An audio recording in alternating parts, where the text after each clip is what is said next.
Throughout the 90s, it was as though nearly all media, fans, and everyone following the NBA were obsessed with trying to find the next Michael Jordan, even though he was winning championships for much of that decade. Yet, that didn't stop the search. That process saw some names which we laugh about today when comparing them to MJ, such as Jerry Stackhouse, Vince Carter, and even baby Jordan Harold Miner. There were some that deserved to be part of the Jordan tier, such as Kobe Bryant and LeBron James, but there's one player that often falls through the cracks, ironically the first one that was given that label, despite the positional difference. Today, in the first ever Retro NBA episode, we take a look at the career of Grant Hill. What up everybody, my name is Stefan and this is Heat Check. Let's get into it. In 1991, St. John's coach called Duke's Grant Hill the next Michael Jordan or Julius Erving. Though these comments seemed too much at the time, Hill's college career made sure everyone had their eyes on him. The two NCAA titles he won with the Blue Devils in 1991 and 92 sure helped in that regard. The Detroit Pistons took notice and in 1994 selected him number 3 in the draft. Hill wasted no time showing his potential in his rookie year, averaging 19.9 points, 6.5 rebounds, 5 assists, and 1.8 steals per game. Not only that, he even often dazzled fans throughout the league with his hops, as evidenced by the famous buckle up alley-oop from Joe Dumars against the Minnesota Timberwolves.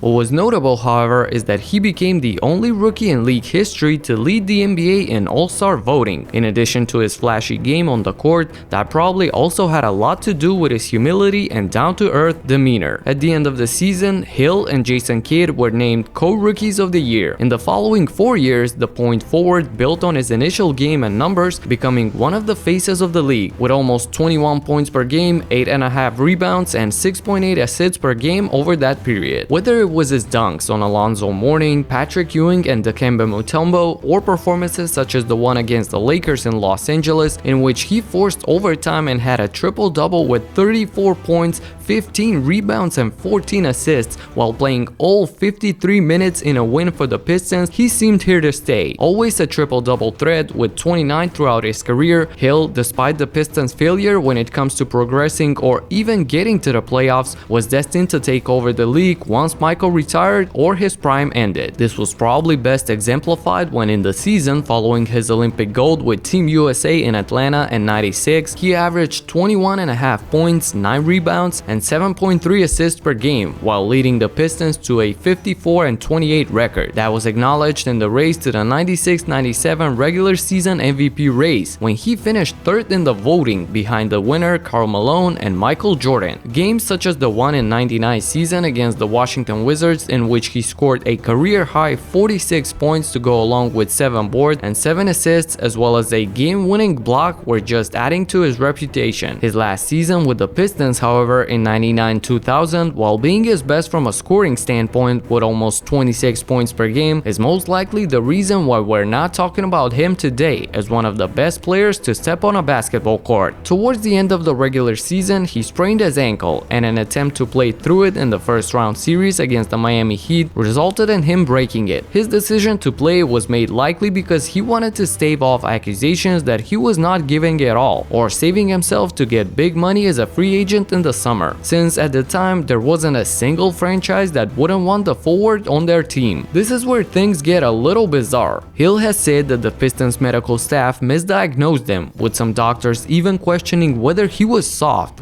It's even been rumored that the Pistons knew what the injury would do to his career down the line, and that's why they internally decided against building their future around him. In the offseason, Hill, together with Tracy McGrady, joined the Orlando Magic, who are now hoping the two would make them a contender for years to come. The franchise thought that the 7-year, $92.8 million contract for the point forward, who came in a sign-and-trade, would be worth every cent, and that the ankle issue was not that big of a concern. The injury gods unfortunately had different plans. Hill would never be the same again, playing just 4 games in the 2001 season, 14 games in 02, 29 games in 03, and then missed the entire 04 season before playing 21 games in 06. The bright spot during his time in Florida was obviously the 2005 season, when he played 67 games, averaged almost 20 points, 4.5 rebounds, and 3.5 assists per game, and he was named an all-star starter, with many votes coming because he was among the best feel-good stories in the league that season. Though his last season with the Magic in 2007 saw him play 65 games following ankle rotation therapy from specialists in Canada in the offseason. By then, the time had come for everyone to move on. Hill would sign with the Steve Nash-led 7 seconds or less Phoenix Suns. It must be noted that the good medical staff in Arizona may have played a part in that decision.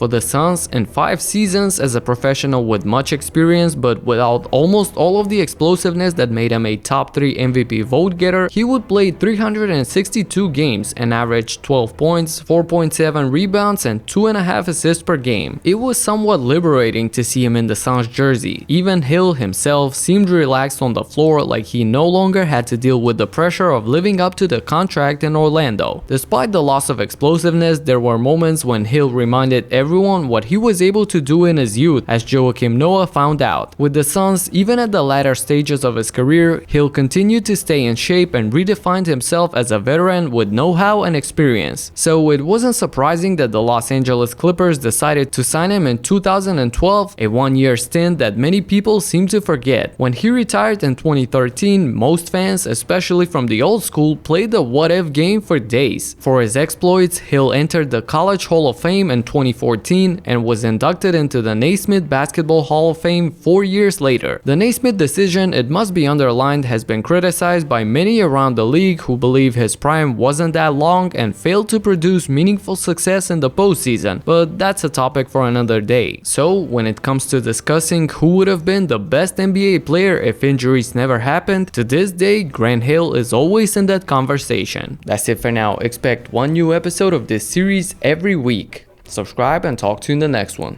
Peace out.